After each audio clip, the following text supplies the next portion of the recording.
bonjour ou bonsoir selon l'heure à laquelle yéen a ngi may seetaan wala dëkk boo leen mun ci nekk vous les internautes de Marodi TV donc maa ngi leen di nuyu yéen a ngi may xam ci turu Samir ci biir série bi mais sama vrai tour mi ngi nekk Eric Patrick Gomis Correa voilà donc tey gars yi dañu bëggoon ñëw moo waxtaan ak yéen tuuti ngeen xam un peu ci man xam tuuti ci série bi ak lépp nu muy demee ce qui implique vraiment Samir dans la série quoi voilà. Samir acteur dans la série Pod et Marichou nga ñëw ci saison 2 bi teewul da nga xaw a marqué sa présence sa capacité d'adaptation ak intégration série bi dafa remarquable lan mooy expliquer sa talent. Bon, cela ne s'explique pas matériellement mais seulement j'ai reçu cela de mes parents donc ma mère qui est une actrice donc j'ai grandi dans ce milieu-là d'acteur donc c'est ce qui m'a permis d'avoir beaucoup d'observations de pouvoir observer de pouvoir me mettre dans la peau de quelqu'un parce que j'ai beaucoup vu ma mère faire et aussi ses frères donc qui étaient aussi dans le cinéma dans le théâtre donc c'est ce qui m'a permis d'acquérir on va dire ces petites valeurs-là qui intéressent beaucoup le cinéma au fait. Sa maman actrice la. Nu mu tudd. Donc je parle bien de Joséphine Zambo qu'on appelle Fina très souvent donc dans les médias parce qu'elle est plutôt connue sur ce pseudo donc on l'appelle Fina en fait elle est à Sorano Daniel Sorano waaw. D'accord kon moom moo lay coacher ci affaire yu bëri. En fait elle me coache pas hein, mais c'est moi-même qui ai été beaucoup plus on va dire curiosité baal moomu ci yóbbu. Parce que à force ngay observer loolu nga koy gis nit yi di wax autour de toi yow nga koy gis muy jouer ci télévision bi ngay xool réaction nu mu mel réellement kër ga ak nu mu mel par rapport ak plusieurs rôles yu ñu koy jox tey mu nekk xale suba mu nekk mag après demain mu nekk benn genre jigéen boo xam ne bon elle est un peu vivante c'est une fille pleine de joie donc tout ça là tu la vois jouer dans ces rôles-là et toi ça t'éveille tu as quand même envie de faire cela. D'accord nga mën rôle bi bu baax a baax mais est-ce que Samir du beau parleur moo tax. waaw Samir nu mu nekkee beau parleur loolu moomu ci gën a neex nag parce que nous en général les hommes sans se voiler la face ñun ñëpp ay beau parleur nañu parce que soo gisee dara lu la neex muy dàll muy yëre muy jigéen muy liggéey même soo koy wut il faut nga mën a jaay sa bopp pour mën a am loolu li ngay wut quoi exactement donc voilà ce que reflète Samir man Samir je veux dire c'est un rôle qui me plaît énormément waaw. beau parleur ñu bëri dañ naan góor yu am caractère beau parleur dañuy am avantage ci jigéen ñi dañuy am chance ci jigéen ñi. Est-ce que doon nga dund yu demee noonu ay aventure ak ñoom. bon ça dépend des pays parce que en Inde par exemple jigéen su lay nopp mooy góor bu xam ne du wax bu bëri waaw léegi fii Sénégal beau parleur bon mooy nekk koo xam ne mën nga jaay sa bopp tu peux être beau parleur dans un bon sens. où tu vends réellement yow li nga nekk dëggantaan. mën nga nekk beau parleur dans le mauvais sens par exemple yow li ngay jaay yëpp dara amu ci et ça c'est Samir. Samir par exemple il incarne le rôle de quelqu'un koo xam ne bon amul dara mais quand même c'est un beau parleur et il essaie de se vendre pour sortir de la misère comme tout le monde. mais par rapport ak jigéen ñi laa wax. est-ce que am nga succès boobu. Par rapport à Djigeni, donc bon, à l'époque oui, je pourrais dire que j'avais ce succès-là, mais aujourd'hui comme je suis marié, donc j'ai un peu de retenue par rapport à ça. Mais néanmoins, tu as toujours des gens qui t'admirent beaucoup par rapport au rôle que tu incarnes, par rapport à sa nekin réellement. Donc il y a beaucoup de gens qui admirent et qui n'hésitent pas à venir te dire de manière. D'accord. À l'époque, tu usais de ton caractère beau parleur pour am succès ci jigéen ñi.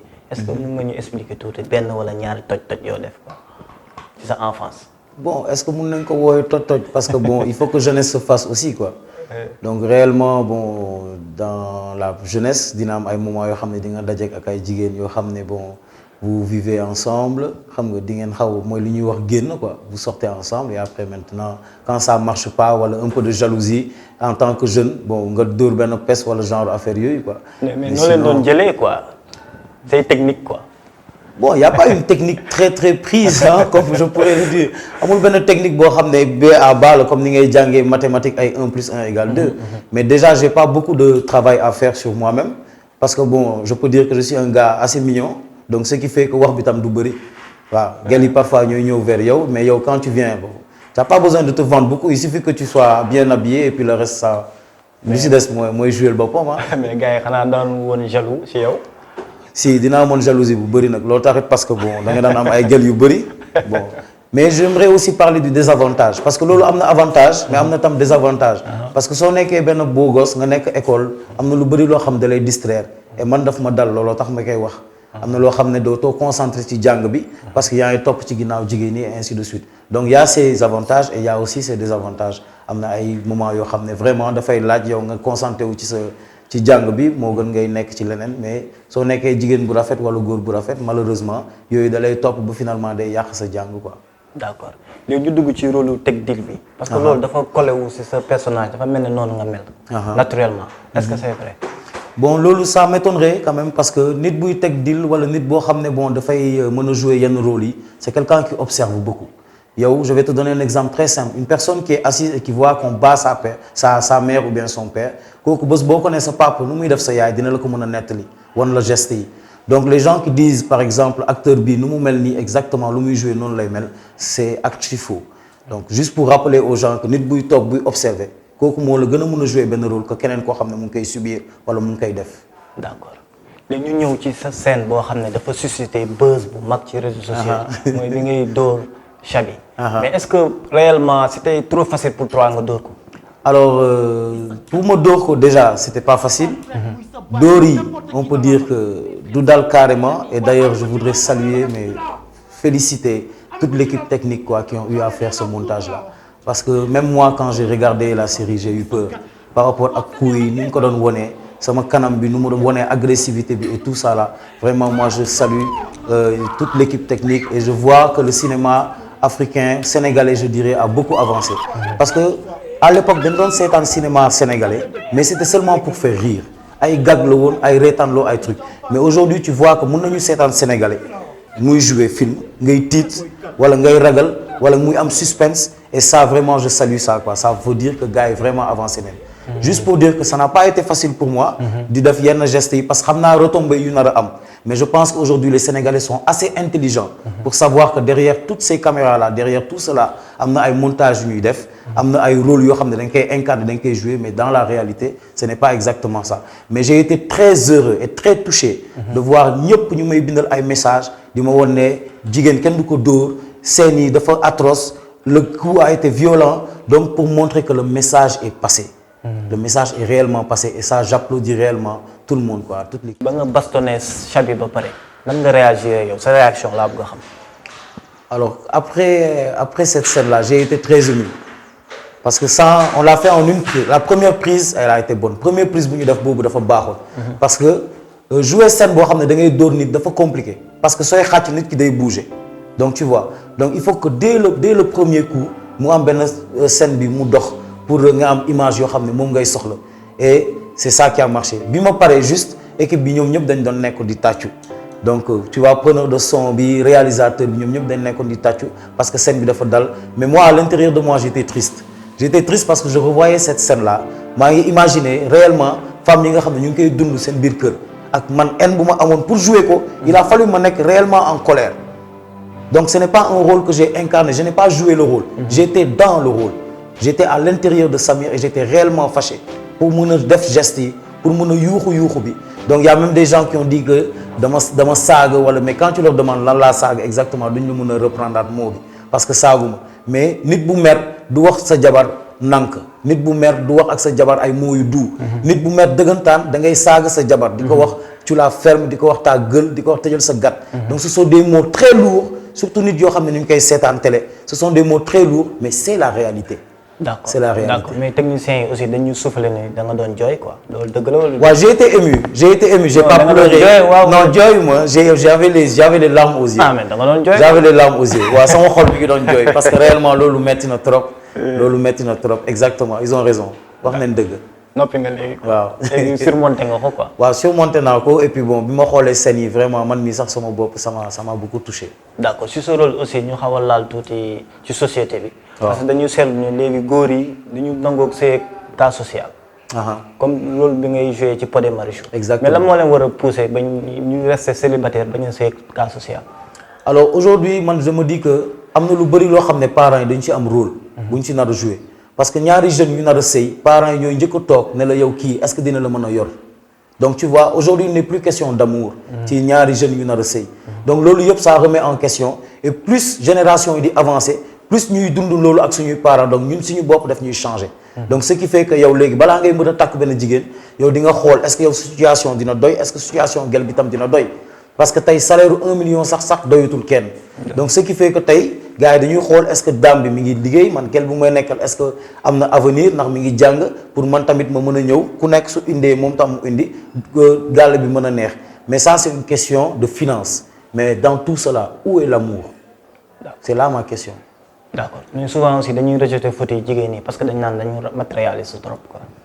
waaw comme ni ma ko doon waxee rek ça revient encore aux parents.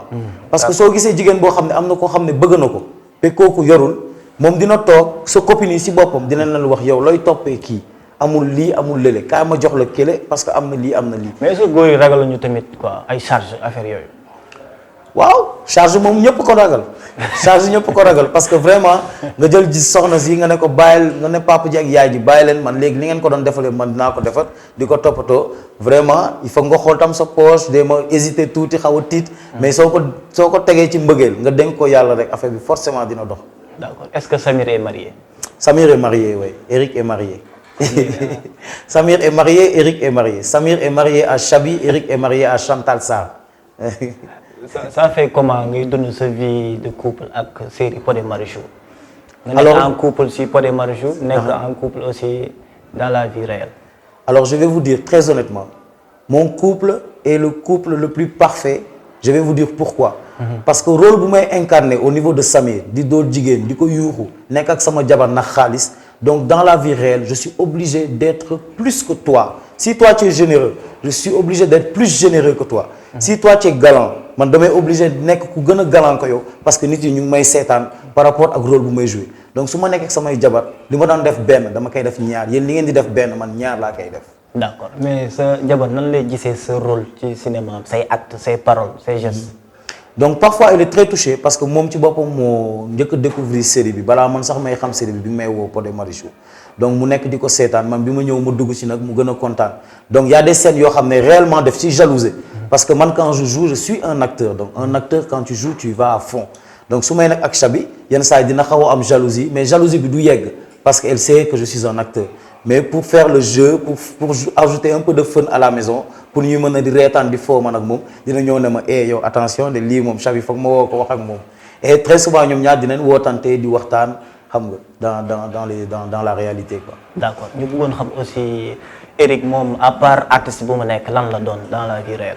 Alors man je suis conseiller commercial au niveau de la CFAO Motors Sénégal donc maa ngi représenter la marque Toyota donc maa ngi foofu depuis 4 ans donc avant loolu defoon naa yeneen ak yeneen liggéey yoo xam ne presque yëpp ay jaay la. jaay naa jën j'ai été dans des usines qui s'appellent Delphinus à Yarakh. jaay naa ay meubles maa ngi doon liggéey benn kii bu nekk fii au niveau de la corniche à côté du cimetière qui s'appelle les maisons j'ai oublié le nom. Donc j'ai vendu des meubles, ensuite j'ai vendu des téléphones, j'ai travaillé à SFR dans un centre d'appel di jaay ay téléphones tey maa ngi jaay ay oto donc voilà donc je suis un commercial quoi en quelque sorte. yaa ngi jaay ay oto kon Samir il est riche quoi. Oui je suis très riche. Ça je peux le dire. Je suis riche financièrement et je suis riche aussi avec beaucoup d'amis, je suis riche avec toute la famille qui m'entoure et qui me soutient. kon da nga dugg ci cinéma uniquement parce que passion la quoi wutoo ci dara. Non c'est une passion mais maa ngi ciy wut tam dara. maa ngi ciy wut dara lu tax. parce que soo nekkee ci dara loo xam ne yaa ngi koy def si ça marche financièrement yow de tu le fais encore beaucoup plus avec amour. mën nga def dara avec amour mais toute chose demande des moyens. Aujourd'hui nous parlons de l'avancement du cinéma sénégalais parce que ñu ngi am moyen wu jënd ay matériaux yu bees donc su amoon finance amour boo ci munti teg qualité image bu ñuy am nii tey duñ ko amoon. qualité acteur yu ñuy am tey duñ ko amoon donc tout le monde allait immigrer comme tey. nit yaa ngi wut liggéey di bëgg a dem à l'extérieur man en tant qu'acteur tey su ma woowoon Sénégal wala ñu woo ma à l'extérieur damay xool toujours fan mooy indi sama avancement parce que y a l'avancement culturel y a aussi l'avancement financier tu comprends. Oui. Donc de telle sorte que il faut que finance yi tam topp ci. il faut que finance yi topp je le fais avec amour mais maa ngi ciy xaar tamit leneen ay maa ngi ciy xaar tamit financièrement. am na lu ci séntu quoi. waaw léegi lan mooy say projet Samir. Alors mes projets donc dans la vie de tous les jours. Oui. Donc c'est vraiment fonder un foyer, vivre calme dans mes vieux jours avec un vieux magasin et puis voilà quoi. C'est ça mon projet. Je n'ai pas de grands projets où je veux reconstruire le monde par exemple. Mais reconstruire le monde, c'est pas seulement du matériel mais c'est le mental.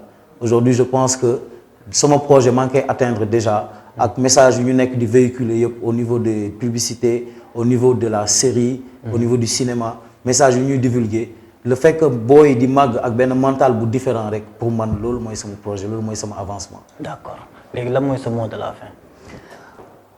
donc pour def mot de la fin c'est assez difficile parce que bëgg naa laal sujet yu bëri mais lu ma mën a wax par rapport ak série yu nekk di seetaan donc message bu ñu nar a véhiculer il faut vraiment que jeunes yi mun ci di si jàng ba pare di màgg ak moom parce que sinon ça sert à rien message lu ñuy lancer. nit boo xam ne mi ngi màgg tey mu gis benn geste boo xam ne gis na ko ci série bi loolu mooy tax mu am lu bëri lu muy moytu mu doon jigéen mu doon jeune mu doon mag parce que y a beaucoup de messages que l'on véhicule gis ngeen ne ci biir série bi am na au moins 7 à 6 histoires yoo xam ne mi ngi dawandoo donc ku nekk am nga ci sa wàll na nga xam loo ciy jël lu baax et puis nga màggee ak moom pas pour que ëllëg suñu doom yi mën a màgg avec un état d'esprit différent positif.